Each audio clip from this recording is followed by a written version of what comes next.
But moving now to our big focus on India Decides this evening. CAA rules notified as the nation heads into general elections. Is this the BJP's bid to frame the terms of the 2024 campaign? That's a question many critics are asking. Now, the announcement that has already triggered pointed attacks from the opposition has also led civil society groups and people from across communities question the move. Home Minister Amit Shah says the CAA is not anti-Muslim and that India's largest minority community has nothing to fear. But going beyond the political rhetoric around the CAA, concerns, apprehensions and confusions still persist around the act. Going by editorial pages of many leading newspapers, there are questions over the intent of the government and its timing. Is this the government's bid to polarize the Lok Sabha elections? Why has the government gone ahead with the notification despite a legal challenge? Does the act violate equality before law?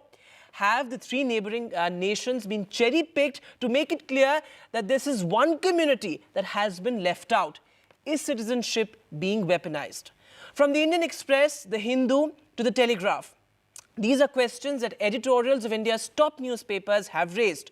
On the very day, the Home Minister made an attempt to reaffirm that the Muslims have nothing to fear about. But take a look at how this has played out politically. सारे विपक्षी दल ओवैसी हो, राहुल गांधी जी हो या अरविंद केजरीवाल हो या ममता जी हो, ये झूठ की राजनीति कर रहे हैं. इसलिए टाइमिंग का महत्व नहीं है.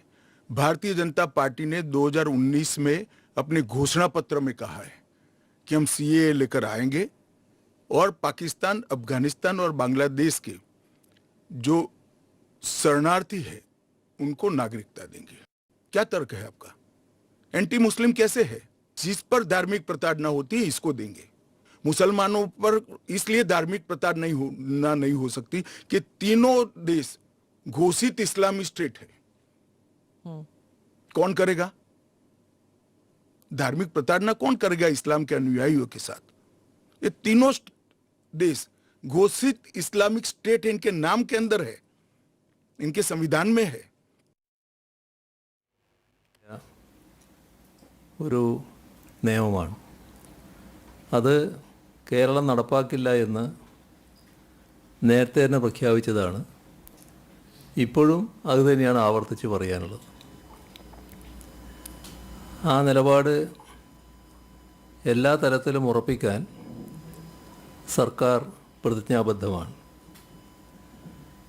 അതിനാണ് സംസ്ഥാന സർക്കാർ ബഹുമാനപ്പെട്ട സുപ്രീം കോടതി മുൻപാകെ ओरिजिनल स्यूट फाइल ചെയ്തത്.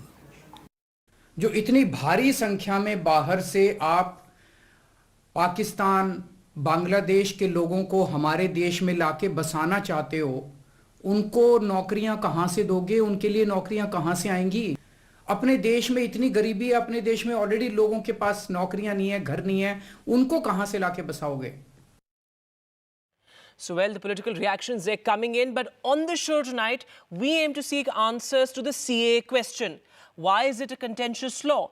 And why the notification now, with the big general elections now upon us? Joining me on India Decides tonight, I'm being joined by Nalin Kohli, spokesperson of the BJP. Vivek Bansal of the Congress is also with us. Tushar Gupta, senior editor of Swaraj, is with us, and senior journalist Javed Ansari is also with us, because this is about the editor's questions that we seek to get answers to. Nalin Kohli, going across to you first. You're the man in the hot seat now today as we bring these very pertinent questions to you. One of the key themes of all the editorials is how the government is treading dangerous territory. The moment you bring in religion into citizenship, you enter dangerous waters. How would you answer that question? Religion in citizenship, do you think that this is weaponization of citizenship? No, I wouldn't agree with that. And I'm not even in the hot seat. I think the others are getting hot about nothing. It's all hot air on the other side. I'll make good my arguments. Let's go one by one. First, this is not weaponization of religion or citizenship. This is the India, a country which was diverse, open, welcoming to all religions. Prior to 1947, these were people who were us. You, me, any one of us. 47 was a line that was drawn where the Muslim community chose, demanded and got that as a right to have a separate country. So they chose their exit and said we will have a separate country, which was earlier Pakistan, which was East Pakistan, West Pakistan, essentially today's Bangladesh and Pakistan. Now let's look, there was a commitment in 47 that each one of the countries will take care of the citizens of a minority in their respective countries. We have done so. Our Muslim brothers and sisters have prospered in what is Bharat today. And there is no question of reduction of the population. It has increased. And they are safe. They are citizens of India like you, me, anyone else. We are all equal before the constitution. But let's look at what happened to the minorities, which were Hindus, Christians, Buddhists, Parsis, and Sikhs. Just taking cue from what you said, Mr. Kohli. And this is a question that many of the editorials have also raised, Mr. Kohli. That why cherry pick nations? That is something that has sort of raised doubts and concerns, that why have you only picked Afghanistan, Bangladesh and Pakistan? What about the Rohingyas in Myanmar? What about the Tamils in Sri Lanka? So this cherry picking of nations perhaps raises concerns, and this is what the editorials have also pointed out. Yes, so those editorials, respectfully to those who write it, would need to consider, was Myanmar ever a part of India? But Pakistan, today's Pakistan, was under Maharaja Ranjit Singh, so were parts of Afghanistan. That's how you are the Sikh community there. As is the case of Bangladesh, it was part of India. So neither was Sri Lanka or Nepal or Bhutan. So I mean, this is not an argument that you can build. We are talking of what was Akhand Bharat at that time in this. And look at the figures. 200,000 Sikhs were in Afghanistan in 1992. Today they are 500. Okay. In Pakistan, the minorities were 22%. Today they are down to 3%. Where have they disappeared? Okay, let me get Mr. Bansal to respond to that, and then I'll go to Javed Ansari as well. Mr. Bansal, how would you respond to that argument? Persecution, when you say the persecution has taken place, and these are the persecuted minorities. Mr. Bansal, go ahead and respond to that argument that Mr. Kohli is making. Well, let me first start with that. With all due respect to Mr. Nalin Kohli, what he had been saying that Akhand Bharat and all, that's very nice to hear. It's a good rhetoric. But I would like to ask him, as far as he says that Sikhs have been brought to this country. They had been, the last lot had come to this country. And secondly, I would like to remind him, as far as persecution and all is concerned, how about what would you say about Tamils in Sri Lanka? Religion had never been this had been the beauty of this country. When we got independence, Pakistan emerged on the basis of religion. Whereas our religion, as far as father of the nation, Mr.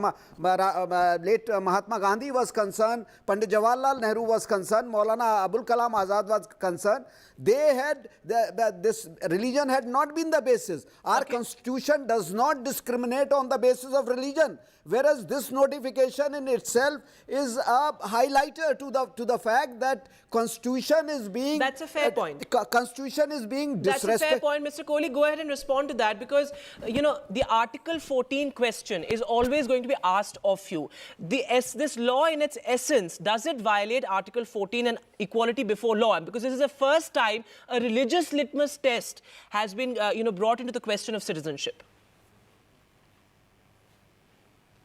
No, this is not a religious litmus test. This is intelligible differentia, creating a separate class under Article 14. That's the first point. Number two, where are the Sikhs gone? Bansalji says, Mr. Bansal, respectfully to you also, recently, many of them are here hanging fire as refugees. After Taliban, so therefore these are to convert it. Mr. Bansal, let Mr. Kohli complete. Let me finish. Mr. Bansal, let Mr. Kohli complete. That's not how we do debates on NDTV. Mr. Kohli, go ahead. Mr. Bansal, this is not how. As far as we can't have it like this. That too had been, so I'm saying, where are they? This is basically to ensure those who have come as refugees, those... Come on, let's, for argument's sake, okay, Sikhs are there. Nobody's going to hear anything. Let me get in Mr. Ansari, and then I'll come back to because, the political tempers are high. Let's bring the mics down and let me go across to Mr. Tushar Gupta and then Mr. Javed Ansari as well. Mr. Tushar Gupta, how would you respond to the fact that, many point out that this is against Article 14 and hence unconstitutional, and the fact also that there is a legal challenge in courts? There are multiple petitions pending in courts and the government still going ahead with that.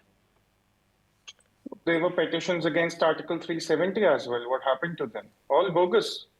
These PIL activists think that the courts have all the free time into the world to suit their political narratives, but it doesn't work like that. Look, I think at the altar of politics, we are sacrificing a historical perspective. Why did the partition happen? What were the grounds of partition? What were the grounds of the Liaquat-Nehru Pact? What was promised in the Nehru-Liaquat Pact? Which was the country that did not honor those commitments? It was East Pakistan and West Pakistan, which is now Bangladesh. I think we all agree on that. The Hindu-Muslim polarization that the opposition is claiming is happening, I'm saying forget about the Hindus for a moment. Aren't we aware about the 2012 attacks on Buddhists in Bangladesh? Aren't we unaware of the attacks on Christians just last year in Pakistan on the accusations of blasphemy?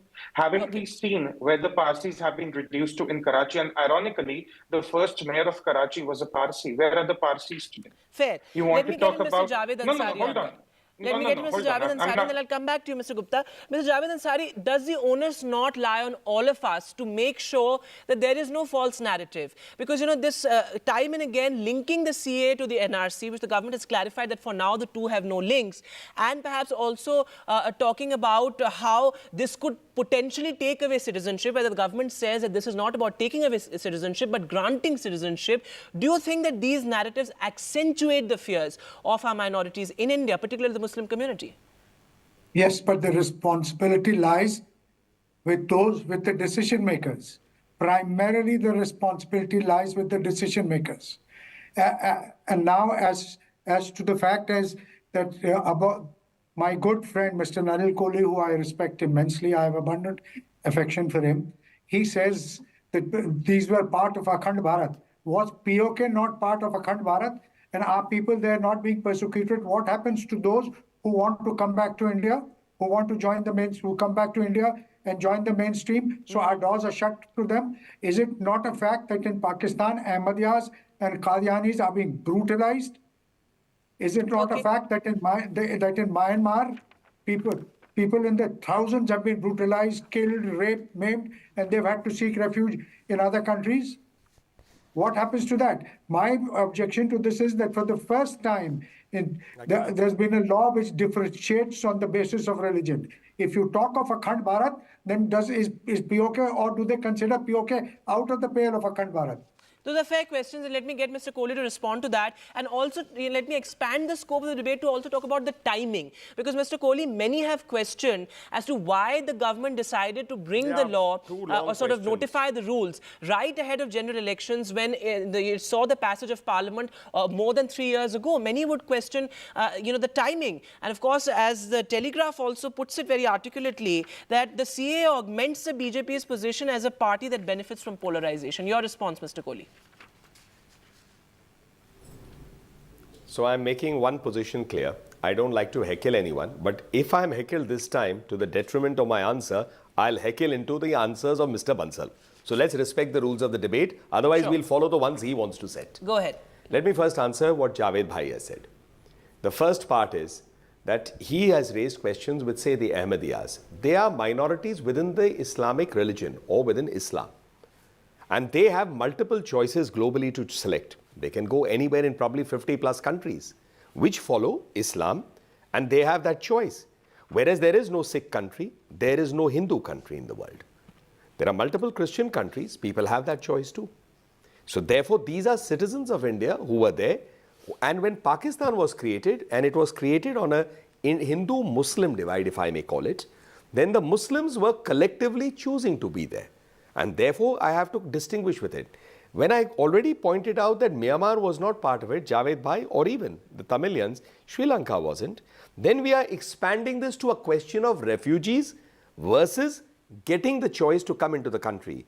This is not about refugees. This is about those who were part of the country, were on the other side of the border, which is the divide, were promised to have got a fair deal, have got a raw deal, are suffering consistently, and we are saying up to 2014 December they have a right to come here But Mr. Kohli, and what give about them the Indian citizenship. Muslims? You talk Many about of them are partition. already. What about the Indian Now the Muslims? timing. Do you think, do you think they will be let down when, you know, What about your Indian representatives, Muslims? you know, Please say that, permit you know, me, there are I- all communities that are welcome except the Muslim? Can you please permit me? I don't want to heckle. I'm not a heckler. Hold on, Inelegant hold choice on. of words. On the Okay, I'll come question, back It's, I think, Hold on, inelegant choice hold of words, because should I answer this or Go ahead, someone Mr. else? Kohli. is Go ahead, speaking Mr. on Kohli, this? quickly. Yes. So I was saying inelegant choice of words, because the entire thing of CAA as a law, and I also speak as a lawyer, it's an intelligible differential to create a class. It's not about exclusion, it's about recognizing who's minorities. So I mean, respectfully, in a Muslim majority country, the Muslim cannot be treated as a minority. So Okay. a persecution of a Muslim in a Muslim majority country is not of him as a minority. It's of him for other reasons, as any other religion, in any religion which is a majority. Mr. Javed So Ansari therefore, has if been I just wanting to simply make a say, point. suppose there's Go ahead, action Mr. against a Ansari. Hindu person in India, which is a majority, you can't say he's being persecuted for being a Hindu. Point taken. Point taken. Mr. Ansari, go ahead. can I just correct my friend Nalin Kohli? Ahmadiyas are not recognized as Muslims by the Pakistani state. Yes. And the headquarters of the Ahmadiyya state, Ahmadiyya sect, is in Gurdaspur in the Union of India. That's why their claims is a bit more than everybody else's. They are not, my dear friend, they are not considered Muslims there. The only Nobel laureate of Pakistan, Abdul Salam, they dug up his practice grave Islam? and they disowned him because they said So he was it is not a indeed a Muslim. complex issue. It is indeed a complex issue, and many sort of historical identities and you know So that just one context has question, to be but kept do they pray kept in to mind. Allah Let me go and across follow to- the Quran? Let That me is the go across question to which Mr. I need to Vivek be Bansal, clarified. because I also want to bring in the politics of it. While Mr. Bansal, you say that the BJP is trying to milk this politically, your alliance partner, the Aam Aadmi Party here, also sort of made a rather cryptic comment saying that, you know, the BJP is allowing Pakistanis to come here and the BJP is wanting to give them jobs and our rights, which of course is also polarizing the entire issue. No, first of all, let me say that whatever the Mr. Arvind Kejriwal is saying, that too has some substance in it. That Okay. as far as jobs are concerned and all, as it is, we are running short of unemployment is at its peak. Youth is wandering from in search of jobs. Secondly, I would like to say polarization. What had been the fate of Pakistan, East Bengal on the basis of religion? What is now the fate of Pakistan? What we are witnessing over there, democracy has not been able to survive. What we have seen that it witnessed a vivisection of its territorial So the East. point you're making is So that you see, essentially- I'm reminded of a couplet of a Pakistan शायर. तुम बिल्कुल हम जैसे निकले वही मूर्खता वही गंवारपन जिसमें हमने सदी बिताई आखिर पहुंची द्वार तुम्हारे बहुत बधाई बहुत बधाई. Okay. So you know, please, perhaps India's history has fragile and lessons to diverse teach us. tapestry We has to should be learn kept in from mind history. as well. I'm Religion afraid I'm should completely not be running the out basis of time. of this But great thanks very much, country. gentlemen. This is indeed, a politically heated debate. Of course, many sensitivities involved as well. But of course, our bid was to make the government answer very pertinent questions raised by India's leading dailies. That's it on India Decides this tonight from all of us here. Goodbye.